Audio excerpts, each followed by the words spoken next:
नमस्कार दोस्तों, स्वागत है आपका नई किताब चैनल पर, जहां हम हर दिन एक नई किताब से जिंदगी बदलने वाली सीख लेकर आते हैं। मैं हूं आपका होस्ट राजेश।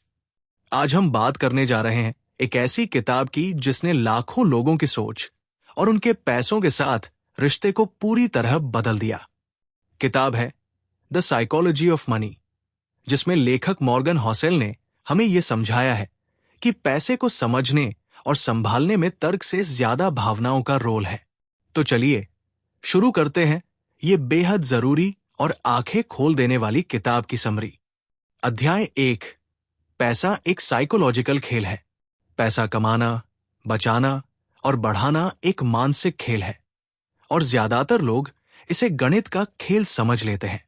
दुनिया के सबसे सफल निवेशक जैसे वॉरेन बफे अमीर इसलिए नहीं बने क्योंकि वो सिर्फ नंबर समझते थे, बल्कि इसलिए क्योंकि उन्होंने संयम, धैर्य और लंबी सोच रखी।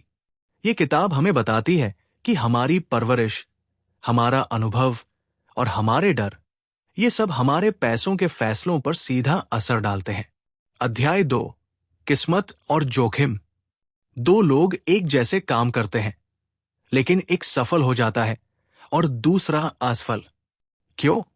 क्योंकि इसमें किस्मत और जोखिम दोनों का हाथ होता है। किताब में एक बहुत शानदार लाइन है, सिर्फ परिणाम मत देखो, प्रक्रिया को समझो।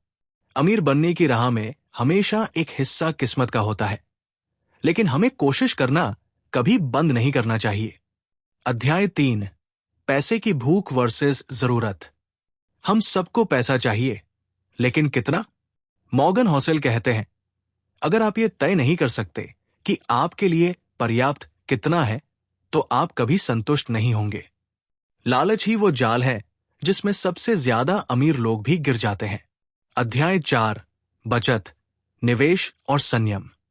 कमाना एक कला है, लेकिन बचाना एक चरित्र। किताब कहती है, आपका सेविंग रेट आपकी आय से ज्यादा जरूरी है।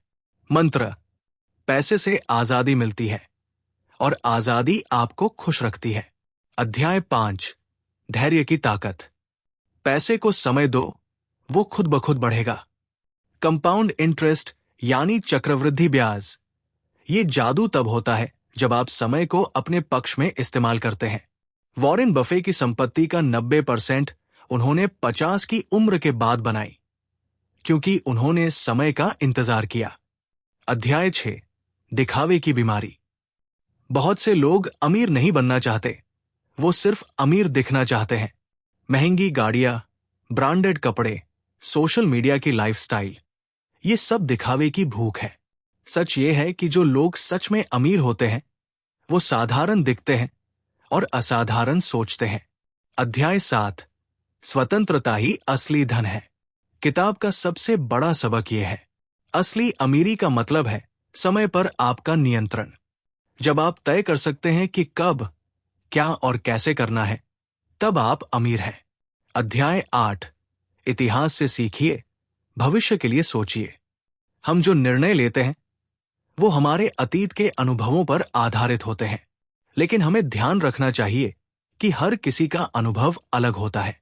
इसलिए निवेश के मामलों में सिर्फ दूसरे की देखा देखी नहीं करनी चाहिए।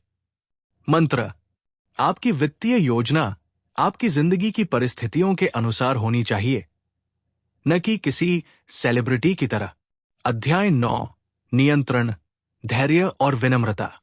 कई लोग जल्दी पैसा कमाकर घमंड में आ जाते हैं, लेकिन सफल वही होते हैं जो विनम्र रहते हैं।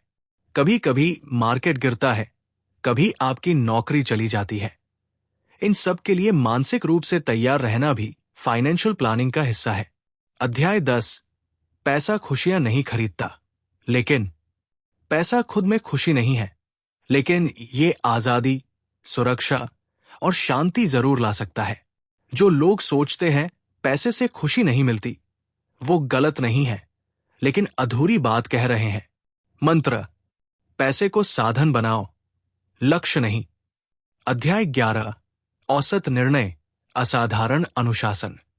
आपको फाइनेंशियल जीनियस बनने की जरूरत नहीं है, बस औसत लेकिन लगातार अच्छा काम करते रहना है।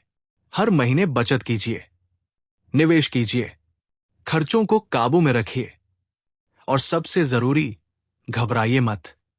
अध्याय 12, हर किसी का रास्ता अलग है। राजेश, इस किताब का एक गहरा संदेश है। हर किसी की वित्तीय यात्रा अलग है। कोई 25 की उम्र में करोड़पति बनना चाहता है, कोई 45 की उम्र में एक साधारण लेकिन सुरक्षित जीवन। तुलना मत कीजिए, खुद से बेहतर बनने की कोशिश कीजिए। निष्कर्ष, द साइकोलॉजी ऑफ मनी सिर्फ पैसे की किताब नहीं है। ये इंसान की सोच, भावनाओं और निर्णयों की किताब है। अगर आप इस किताब के सिद्धांतों को अपनाते हैं, तो न सिर्फ आप पैसे को बेहतर समझ पाएंगे, बल्कि पैसे से रिश्ते को भी बदल पाएंगे।